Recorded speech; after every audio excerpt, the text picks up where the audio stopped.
Hey guys, Stacey here. So I wanted to come on today because I was having a conversation with my grandmother who lives with me, and she's a very spiritual woman, and she's into spiritual teachings and whatnot. And so she, God bless her, she watches my videos when I post them, and she had said that they were very different from any of the teachings that she had received throughout her life, and she had concerns around them perhaps being too self-centered, too about me, I.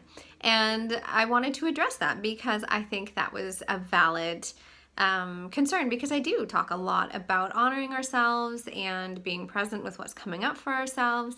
And so I just kind of wanted to speak to that viewpoint that she has, because I thought, well, maybe there's other people in the group that share her thoughts on that.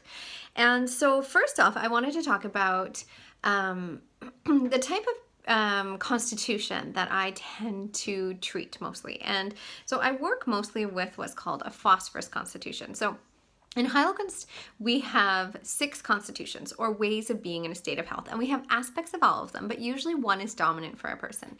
And so a phosphorus constitution is very sensitive, and so we're very emotional and very sensitive. And so we are the empaths. We tend to feel other people's emotions so strongly that we have a hard time figuring out what's ours and what's other people's. And so we can take other people's things on without even meaning to. And so the challenge of a phosphorus is to set boundaries, because they can lose themselves in other people, and we can be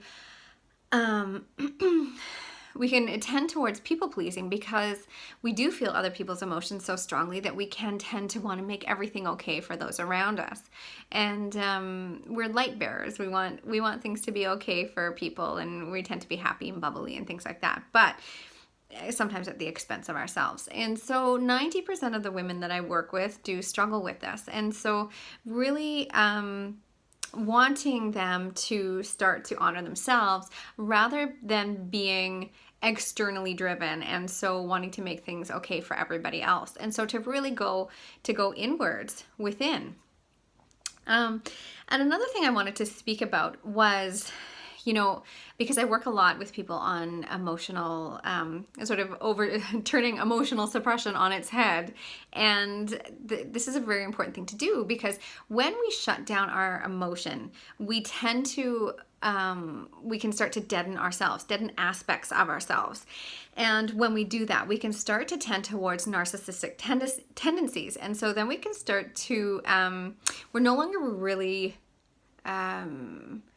in touch with our emotions and that feeling side of ourselves. And so what happens is, because we start to deaden that, we need to identify with something. So then we start to identify with our ego, and we start to project an image, and the image becomes more important than who we really are deep down. And so it becomes all about that image. And we can also start to be cut off from empathy and start to be cut off from how our behaviors are affecting other people. And so really wanting to get people in touch with those feelings, and the human side of ourselves, and the gifts that being in touch with our emotions bring, is really important, because we can become very self-centered and very focused and ego-driven when we shut down our feelings. And so I'm really wanting people to get in touch with how they're feeling about things, and to really start to honor that, because that's a huge step towards the healing process. And then once we can start to do that, and once we can really start to honor what's coming up for us, and let those emotions flow in a healthy way, then we can really start to give back to other people. We can start to feel more empathetic. We can start to understand where other people are coming from. And I know for me, for example, when I was shut down to my emotions, I wasn't even aware that I had these negative emotions, because I had them so well suppressed. And I remember I really struggled with being empathetic. I thought people should just suck it up and carry on. And I had this one friend in particular who was very, very emotional, and I would get impatient with her, and I wouldn't understand where she was coming from, because I was shut down to my emotions. So how could I be any service to her, because I wasn't even I wasn't serving myself. I wasn't taking care of myself in that department. I was just shutting things down. And so we couldn't relate. And I couldn't do anything to help her. Another thing that sort of affects this whole topic is one of the chronic miasms that in Heilkunst we treat, which is called carcinosin. And so carcinosin is all about self-sacrificing. So doing things out of obligation, doing things because you feel like you should, not because you really want to. And so that's an inherited tendency. And so that can get passed down. And carcinosin is really strong in my family.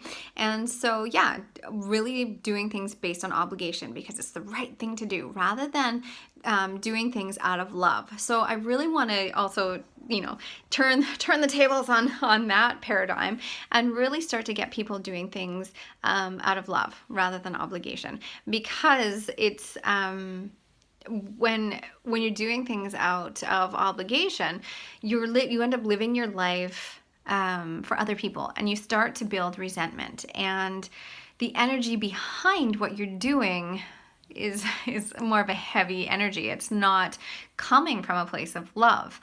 And yeah, so those are basically, to sort of shift that paradigm, we really need to get in touch with what's going on for us. And we really need to start to honor ourselves, because when you're so used to doing things out of obligation, it's hard to know the difference.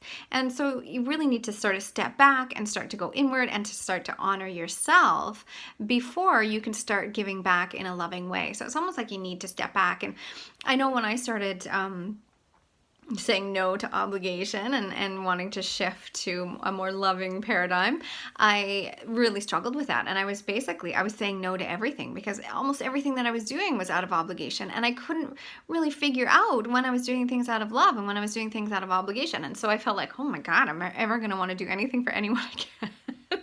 But it's kind of like the pendulum. The pendulum was way over here in obligation, and I swung over here to, saying no and setting boundaries, and then it sort of settled in the middle. And then I could come from a place, once I got to know myself better and started to honor myself, then I could start coming from a place of love rather than obligation.